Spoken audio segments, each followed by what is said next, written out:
So our goal today is to talk about something called electrode and cell potentials, and in particular about standard reduction potentials, and to see how those can help us predict the spontaneous direction of an electrochemical reaction. So before, we talked about how you could use delta G to predict the spontaneous direction of a reaction. Today, we're adding this additional component. We can use cell potential to predict the spontaneous direction of a reaction. So cell potential is given the symbol E with the little degree sign showing under standard conditions, the same thermodynamic standard conditions, 25 degrees C, 1 molar solutions, 1 atmosphere pressure. Now, cell potential is measured in volts. We said that the spontaneous direction of a reaction was when delta G was negative, and spontaneous direction of reaction is going to be when E, cell potential, is positive. So because these both predict the spontaneous direction of a reaction, there must be some relationship between joules and volts. And indeed, a joule is a coulomb, a unit of charge, like the charge on the electron, times a volt. So there you go. So there is a unit connection there. So under the standard conditions, is this reaction spontaneous in the forward direction? We know this reaction is spontaneous in the forward direction because it has a positive cell potential. So what does that cell potential actually mean? Cell potential has been described as an electrical measure of the tendency for an electrochemical reaction to occur. So the unit volt is usually connected with electricity, not so much with chemistry. But here we're showing the connection between electricity and chemistry, an electrical measure for the tendency of a reaction to occur. Cell potential is also a measure of the potential energy difference between the negative and the positive terminals, between the anode and the cathode. Sometimes potential or voltage is described as the force or the pressure that pushes electrons through the circuit away from the anode and toward the cathode. Or put another way, the force that draws the electrons toward the cathode and away from the anode. Cell potential can be measured by a voltmeter. It's measured in volts. And so a voltmeter can be regarded as a free energy meter because measuring E indirectly measures delta G, because they're both telling us about which direction is spontaneous. Maybe it helps to put it this way for the zinc and copper reaction we were talking about before. Zinc and copper, the reactants, so zinc solid and copper 2+, have a higher energy, shown here that they're higher in the Y direction, than the copper metal and the zinc 2+ ions. And the energy difference between them is that 1.1 volts. So it will be spontaneous for the zinc atoms and copper ions to become copper atoms and zinc ions. Now, the potential of a cell, so in order to measure the potential of a cell, you have to have both the oxidation and the reduction half reactions. You have to have both compartments. But how do we know how each compartment is contributing to the overall spontaneity of the reaction? So if we could figure out the contribution of each half reaction, that would let us predict the cell potential and also understand how each of those components is participating in the reaction. In order to figure out how the contribution of each component, we need to define an arbitrary C level that we can use to refer everything else to that. Chemistry has chosen the standard hydrogen electrode as our arbitrary C level. We define this reaction. Protons, 1 molar concentration, plus 2 electrons become hydrogen gas at 1 atmosphere. That is 0 volts. And since it's 0 volts in that direction, that means it's also 0 volts in the other direction. And so how do we use this as a reference? Basically, we can measure the potential of a cell where one compartment is the standard hydrogen electrode and the other compartment is whatever reaction we care about. So, like for example here, the reduction of copper 2 to copper metal. And so we know that the potential of that reaction must be if we define one compartment as being 0, any potential that we measure is due to the other compartment. And so then we measure all of the reactions that we might care about in one compartment and all of the and have standard hydrogen electrode in the other compartment. And so if we do this, we can list in this, we can make a table of all of those half reactions and their standard reduction potentials. We call them standard reduction potentials because we list all of the reactions in the reduction direction. If we want the oxidation direction, we just flip it and we flip the sign on the potential. And so one way we can organize these is by the decreasing potential. So that for example here, the fluorine reduction, so the reduction of elemental fluorine to 2 fluoride ions, has a really positive potential. So that is really favorable. And that makes sense because we know that fluorine is really electronegative. So it wants to draw electrons toward itself to be reduced. You can find more of these values in Appendix L in your textbook. So then we can use these standard reduction potentials to calculate the overall standard cell potential for a cell that we might care about but haven't measured. And so the way we do that is we take the standard reduction of the cathode and then we flip the sign. That's what this negative is doing here. We flip the sign for the anode. Or put another way, we have the potential for the reduction reaction plus the negative potential for the oxidation reaction. Okay, so let's see how that would actually work. Can we calculate the potential for this cell under standard conditions? So if we think about the half reactions that we care about here, the oxidation reaction is copper metal becomes copper 2 plus 2 electrons, and the reduction reaction we care about is silver plus an electron becomes silver metal.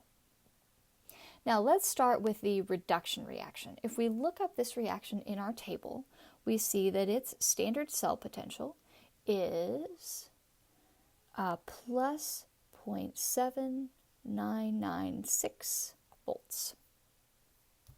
Okay, now we can't find copper solid goes to copper 2 plus 2 electrons in our table because all of the reactions in our table are written as reductions. But we can find copper 2 plus 2 electrons goes to copper metal, and we see that that reaction has a cell potential of plus 0.34 volts. Okay, and so if we actually want to know the potential of the oxidation version of that, we flip the sign. So that'll be negative 0.34 volts. All right, then in order to find the potential of our cell, we're going to add the potential of the oxidation and reduction reactions of the anode and the cathode. Now, we don't need to flip the sign of the oxidation reaction again because we already did it.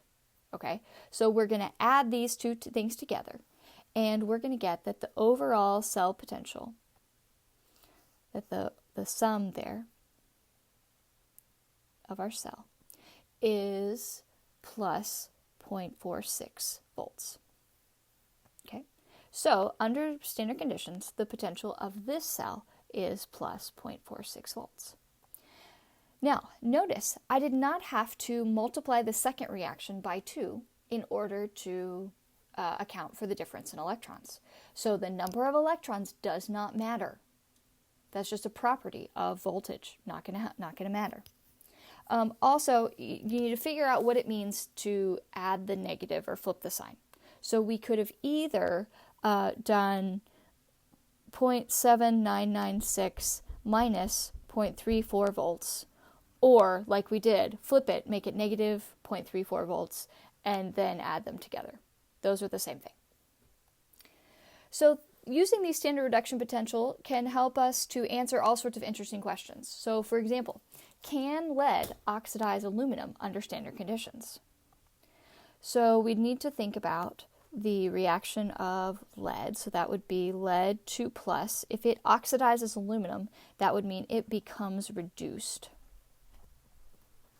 And the potential for that reaction is negative 0.1262 volts.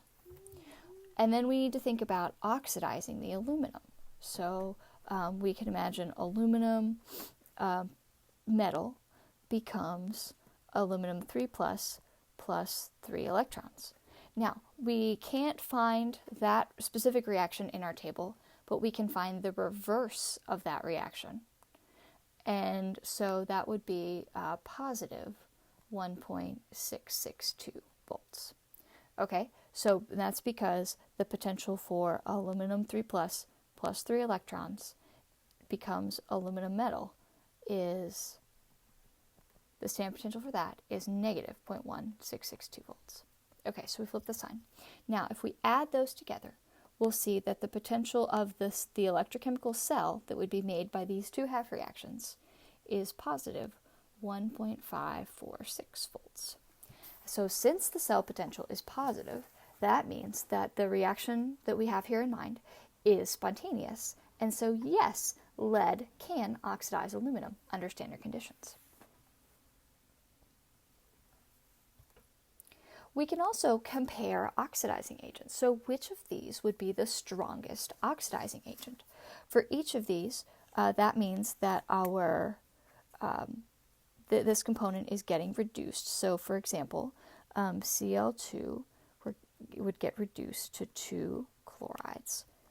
All right, and so the one with the most positive potential here is going to be the strongest oxidizing agent, because it's going to be most favorable for it to be reduced. Any other half cell that you put with it, if you have a more positive number, it's more likely to be spontaneous. So here, chlorine is the strongest oxidizing agent. Okay, last one here. If you want to plate out nickel metal from nickel 2 nitrate by putting a piece of metal into the solution, which metal should you choose? So another way of putting this is if you have nickel 2 plus and you want to reduce it to nickel metal, and you know that the potential for that reaction is plus 0.257 volts, then which of these other things should you put with it? Should you add copper so that you oxidize the copper? Okay, where that reaction has a potential of negative 0.34 volts in this direction?